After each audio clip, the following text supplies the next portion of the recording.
बिस्मिल्लाहिर्रहमानिर्रहीम। Welcome to the digital classroom. हमारा आज का जो लेक्चर है ये लेक्चर नंबर 2 है।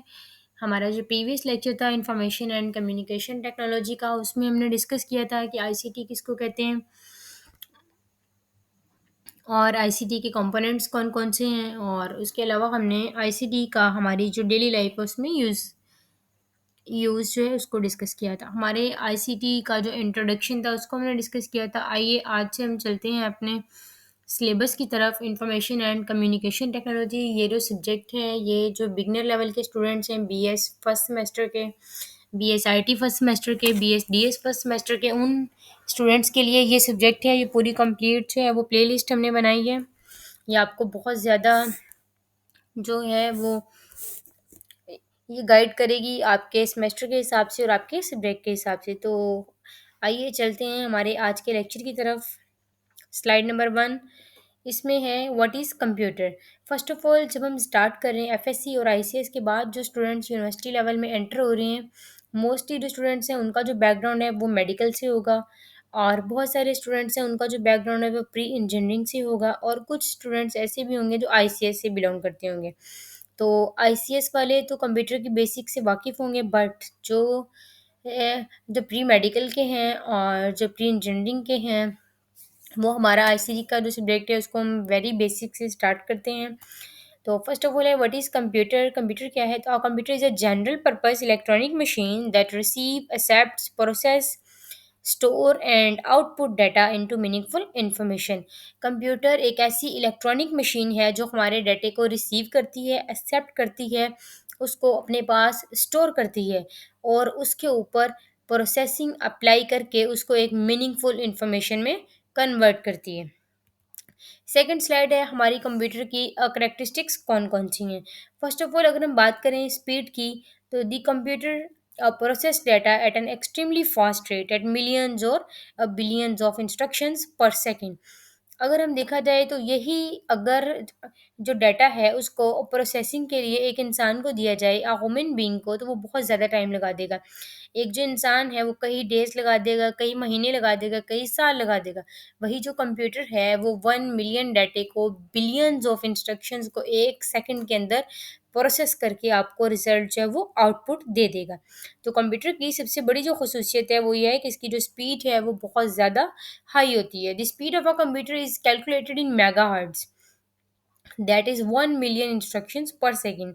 आप देखें कि जो आपकी जो 1 मिलियन इंस्ट्रक्शन है, कंप्यूटर उसको 1 सेकंड के अंदर उसका रिप्लाई कर रहा है, उसकी आउटपुट आपको दे रहा है।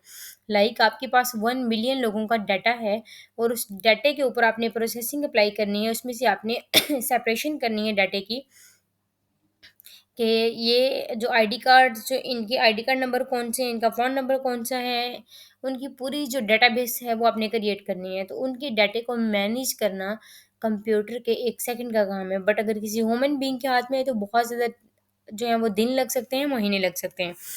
इसकी फर्स्ट जो करैक्टरिस्टिक्स है उसको हमने पढ़ लिया स्पीड के बाद। सेकंड हमारे पास आती है एक्यूरेसी। तो ऑफ़ कोर्स कि जो काम कंप्यूटर करेगा वो बहुत ज़्यादा एक्यूरेट होगा। एज़ अ ह्यूमन बीइंग, हम इंसान जो हैं, इंसान की फ़ितरत में है कि इंसान गलतियाँ करता है, बट कंप्यूटर एक मशीन है, तो जो काम हम कंप्यूटर से करवाएँगे, कंप्यूटर बहुत सारे डाटे को कम टाइम में करेगा और अच्छे तरीके से करेगा। जो डाटा की वो जो आउटपुट देगा वो बिल्कुल एक्यूरेट होगी। Beside the efficiency, the computers are also very accurate. The level of accuracy depends on the instruction and the type of machine being used। कि आपकी जो एक्यूरेसी है उसकी जो, ये कह लो कि एक्यूरेसी का जो लेवल है वो डिपेंड करता है आपकी कंप्यूटर के ऊपर।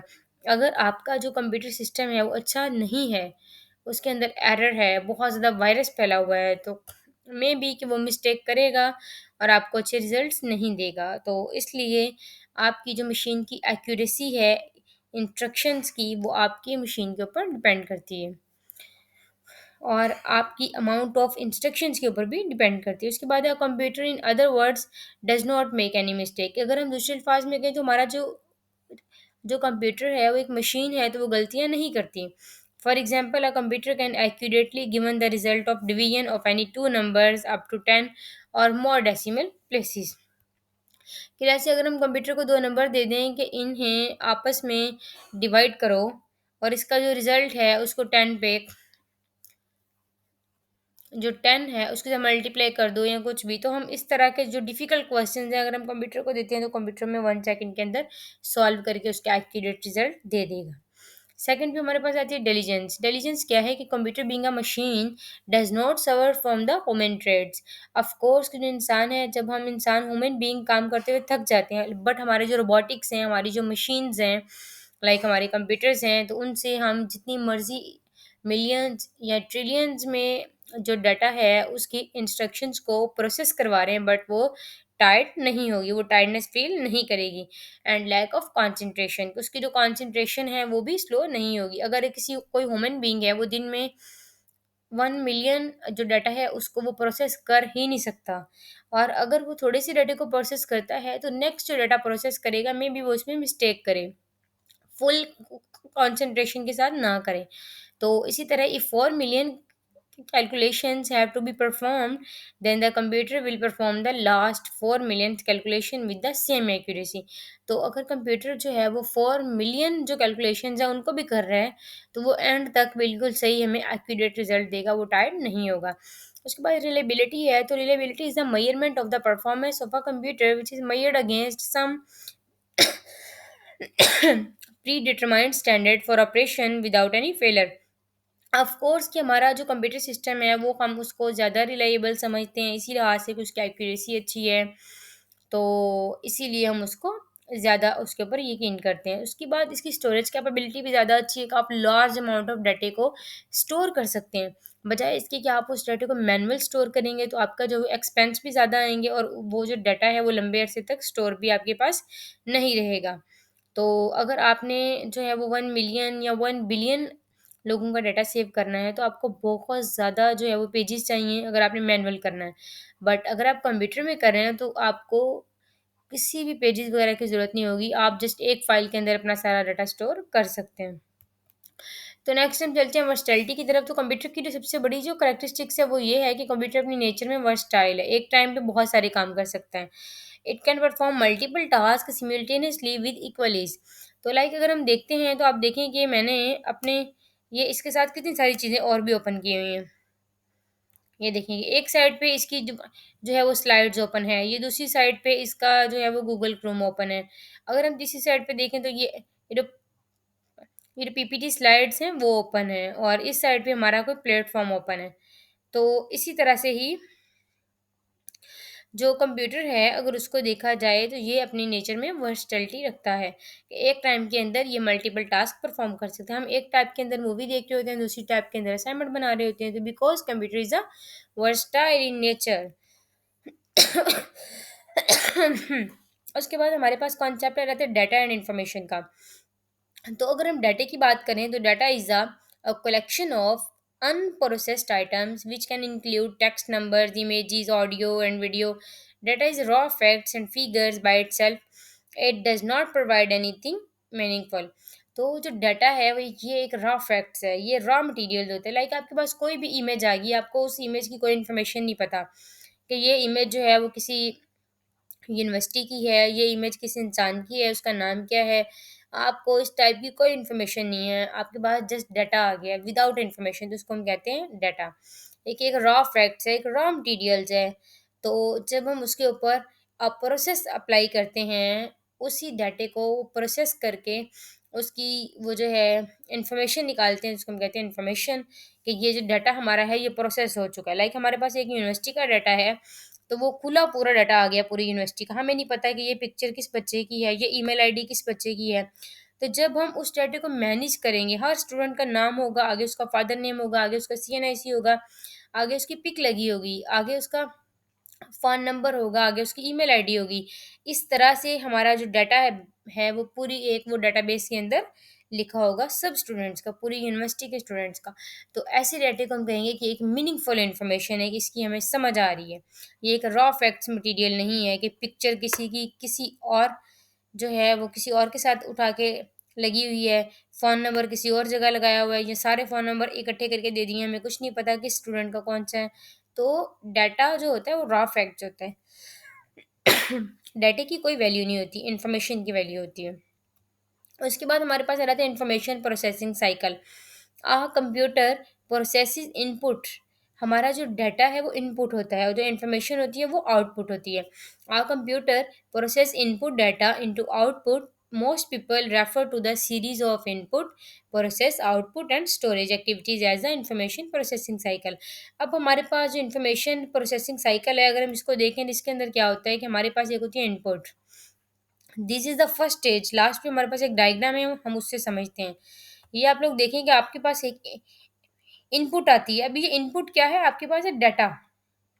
इनपुट आ गया आपके पास। इनपुट क्या है कि आपके पास जो है यूनिवर्सिटी के 1000 लोगों का डाटा आ गया।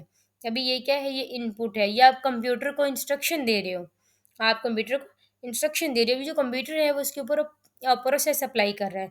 जब कंप्यूटर ने उस वो जो डाटा आपने दिया है उसको, उसके ऊपर अब प्रोसेस अप्लाई किया है, तो अभी जो कंप्यूटर है वो प्रोसेसिंग के बाद आफ्टर प्रोसेसिंग आपको आउटपुट निकाल के दे देगा।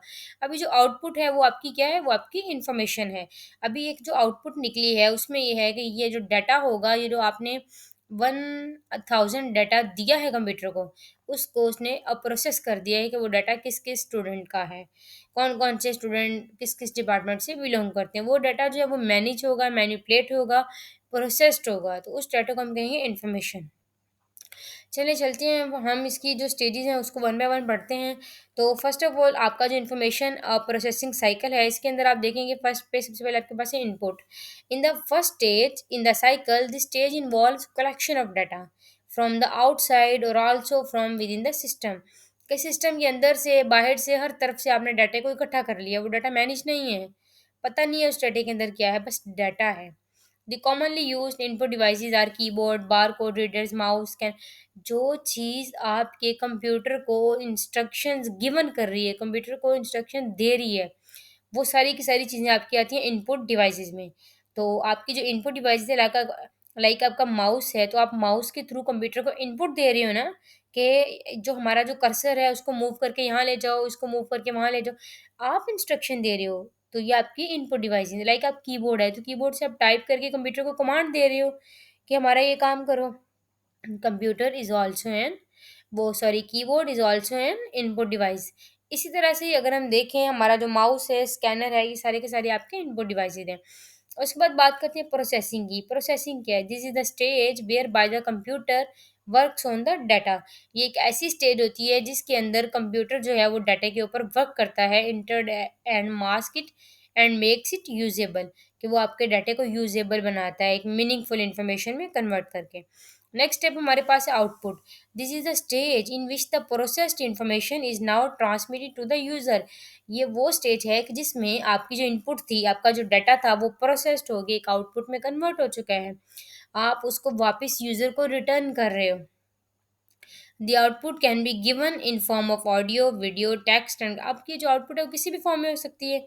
आपने जो डाटा लिया था उसी पे डिपेंड करता है कि आपकी जो आउटपुट है वो भी किस फॉर्म की होगी। ऑडियो हो सकती है, वीडियो हो सकती है, टेक्स्ट, ग्राफिक्स, कुछ भी हो सकती है। Results can be viewed on the screen और printed on a physical medium. उसके बाद स्टोरेज है कि जब आपका डाटा जो है वो प्रोसेस्ड होकर इन्फॉर्मेशन में कन्वर्ट हो जाएगा, तो आप उस डाटे को लंबे अरसे तक अपने पास स्टोर रख सकते हैं।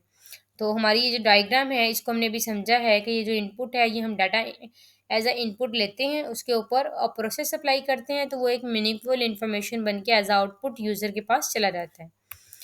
नेक्स्ट स्लाइड में हमारे है difference between IT and ICT. Of course हम आईसीटी का सब्जेक्ट पढ़ रहे हैं, तो अभी हम ये देखते हैं कि ये जो दोनों वर्ड हैं आईटी एंड आईसीटी, इन दोनों में क्या डिफरेंस है। तो पहले नंबर पे हम बात करते हैं आईटी की। तो आप देखिए आईटी का मीनिंग है इंफॉर्मेशन टेक्नोलॉजी। इसमें कम्युनिकेशन का कहीं भी जिक्र नहीं है। तो इसमें हमारा जो फोकस होगा वो कंप्यूटर के हार्डवेयर, सॉफ्टवेयर और ये डेटाबेस के ऊपर होगा। बट जो आईसीटी है वो है इंफॉर्मेशन एंड कम्युनिकेशन टेक्नोलॉजी। जब कम्युनिकेशन का वर्ड आ गया, communication means talking one person to another, कि आप one city to another, one school to another school, one person to another person, one organisation to another organisation. जब communication की बात आ गई तो आपको पता होना चाहिए कि आपकी जो कम्युनिकेशन है वो हमेशा टू पर्सन्स के दरमियान, टू ऑर्गेनाइजेशंस के दरमियान, दो बंदों के दरमियान हो रही है आपकी कम्युनिकेशन। तो ऑफ कोर्स आपको कम्युनिकेशन के लिए आपको इंटरनेट चाहिए, नेटवर्किंग चाहिए। तो आपका जो मेन डिफरेंस है आईटी और आईसीटी के दरमियान, वो डिफरेंस ही इस चीज़ का है कि आपका जो आईटी है, इंफॉर्मेशन टेक्नोलॉजी है, वो आपका हार्डवेयर, सॉफ्टवेयर और डेटाबेस पे फोकस है। बट जो आपकी कम्युनिकेशन है, इंफॉर्मेशन एंड कम्युनिकेशन टेक्नोलॉजी, वो आपकी है, वो थोड़ी सी ब्रॉडर फील्ड है। उसके अंदर हार्डवेयर भी आ रहा है, सॉफ्टवेयर भी आ रहा है और डेटाबेस भी आ रही है, बट उसके साथ आपकी जो नेटवर्किंग है, इंटरनेट भी इंक्लूड हो रहा है और कम्युनिकेशन सिस्टम भी इंक्लूड हो रहा है। एग्जाम्पल्स देखते हैं दोनों की, तो आप इंफॉर्मेशन टेक्नोलॉजी की एग्जाम्पल देखेंगे, इसमें हमारा इंस्टॉलिंग एंड ऑपरेटिंग सिस्टम कि हमारा जो सिस्टम सॉफ्टवेयर है, हमारा लिनक्स, यूनिक्स या विंडो है, जो ऑपरेटिंग सिस्टम हम अपने सिस्टम में इंस्टॉल कर रहे हैं, तो वो क्या है, वो एक इंफॉर्मेशन टेक्नोलॉजी है। बट जो हम इंटरनेट को यूज़ करते हुए दुनिया में इंफॉर्मेशन शेयर कर रहे हैं, वो हमारी क्या है, आईसीटी है, information and communication technology. Next चलते हैं, नेक्स्ट आपके पास है एप्लीकेशन ऑफ आईसीटी, कि आईसीटी की एप्लीकेशंस कौन सी हैं। तो ऑफ कोर्स कि हमें पता है आईसीटी हमारी कम्युनिकेशन में यूज़ हो रही है, एजुकेशन में यूज़ हो रही है, बिजनेस में, हेल्थ में, गवर्नमेंट में और एंटरटेनमेंट में। तो आगे इनके जो है वो 3 4 वर्ड्स लिखे हुए हैं कि ये बिजनेस में किस तरह से यूज़ हो रही है। ई कॉमर्स में आपकी अमेजोन है, ई बाय है, ऑनलाइन आप जितना भी बिजनेस कर रहे हो, चीज़ को सेल कर रहे हो, बाय कर रहे हो और जो प्रॉफिट निकाल रहे हो।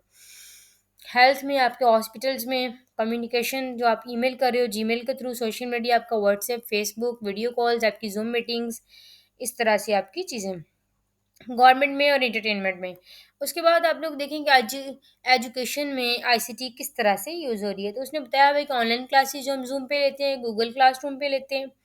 उसके बाद access to e books, digital notes, जैसे हमारे जो नोट्स हैं वो पहले मैनुअल होते थे, हमें मैनुअल वो कागज़ पे पेज पर पे पढ़ना पड़ता था। बट आजकल क्या है, आजकल हमारे पास ट्यूटोरियल्स आ चुके हैं, हम यूट्यूब पे ट्यूटोरियल सुनते हैं। ऑनलाइन वो सॉफ्ट फॉर्म में ही होती है ना, तो ये भी एक हमारे पास जो है वो communication, information and communication technology है। तो इसी तरह वर्चुअल लैब्स एंड सिमुलेशन होती हैं, इनकरेज सेल्फ लर्निंग की हमें आदत होती है और ग्लोबल कोलैबोरेशन। और उसके बाद बिजनेस में किस तरह से यूज़ होती है, shopping platforms, Amazon, Daraz, digital payments के हम एक दूसरे को जो पैसे ट्रांसफ़र करते हैं, पेपाल, इजी पैसा, जैज़ कैश, रिमोट वर्किंग जो हम घर में बैठ के कर रहे होते हैं, हमारा फाइवर है, अपवर्क है, इन पे। उसके बाद जो है वो data analyst analysis for decision making, हम डिसीजन लेने के लिए जो डाटा एनालिसिस करते हैं। Increase productivity and global reach. उसके बाद हेल्थ में, हॉस्पिटल्स में हमारा यूज़ हो रहा है और ये सारी चीज़ें। उसके बाद बैंकिंग में हमें पता है कि हम जो फंड अपने ट्रांसफ़र करने होते हैं, पैसे, बिल्स अपने जमा करवाने होते हैं, एटीएम, ये सारी चीज़ें जो हैं वो हमारी बैंकिंग में आईसीटी यूज़ हो रही है। और उसके बाद आपका जो आईसीटी के एडवांटेजेस हैं, ये डिसएडवांटेजेस हैं, ये हमने पिछले लेक्चर में पढ़े हुए हैं। उसके बाद है कि आईसीटी का फ्यूचर है, तो of course artificial intelligence, internet of things, ये भी हम पिछले लेक्चर में पढ़ चुके हैं। तो इसका एंड पे जो कंक्लूजन है वो क्या निकलता है कि ICT is the backbone of the modern digital world. कि आजकल के दौर में जो मॉडर्न डिजिटल वर्ल्ड है, हमारी जो आईसीटी है वो उसका मेन स्ट्रक्चर, मेन ढांचा और बैकबोन है वो आईसीटी है। काम जो असल मेन जो मेजर रोल स्टार्ट हुआ है वो आईसीटी में हुआ है। और हमारी जो आईसीटी है वो मेजर रोल अप्लाई कर रही है हमारी एजुकेशन में, बिजनेस में, हेल्थ में, गवर्नमेंट में। उसके बाद offers great opportunities but also possesses challenges. तो ये हमें अपॉर्चुनिटी से बड़ी अच्छी चीज़ देती है, लेकिन उसमें चैलेंजेस भी होते हैं। Future depends on responsible and secure use of ICT. So I hope कि आपको आज का लेक्चर समझ आया होगा। आपका कोई क्वेश्चन, कोई क्यूरी, आप नीचे कमेंट बॉक्स में कमेंट करें और हमारे चैनल को सब्सक्राइब करें। हमारी आने वाली जो नेक्स्ट वीडियोज़ हैं वो आप तक आती रहेंगी। हमारी जो पूरी प्लेलिस्ट है आईसीटी की, इसी तरह से ही हम आगे आईसीटी के बाद जो ये फर्स्ट सेमेस्टर में सब्जेक्ट्स होती हैं, प्रोग्रामिंग फंडामेंटल, इसके ऊपर भी एक प्लेलिस्ट बनाएंगे। उसके बाद आपको अर्निंग के जो प्लेटफ़ॉर्म्स हैं, फाइवर है, अपवर्क है, आपको इनसे फ़ैमिलियर किया जाएगा। आपको फाइवर पे अकाउंट बनाना सिखाया जाएगा। उसके बाद आप स्किल्स सीखें, गेम बनाना सीखें, मैथ सीखें, मोबाइल एप्लीकेशन और डेवलपमेंट सीखें और अपनी अर्निंग स्टार्ट कर सकते हैं। इसके अलावा कोई क्वेश्चन हो तो आप ज़रूर पूछिएगा। आपका बहुत-बहुत थैंक यू। अल्लाह हाफ़िज़। हमारी जो नेक्स्ट वीडियो का आप वेट करें।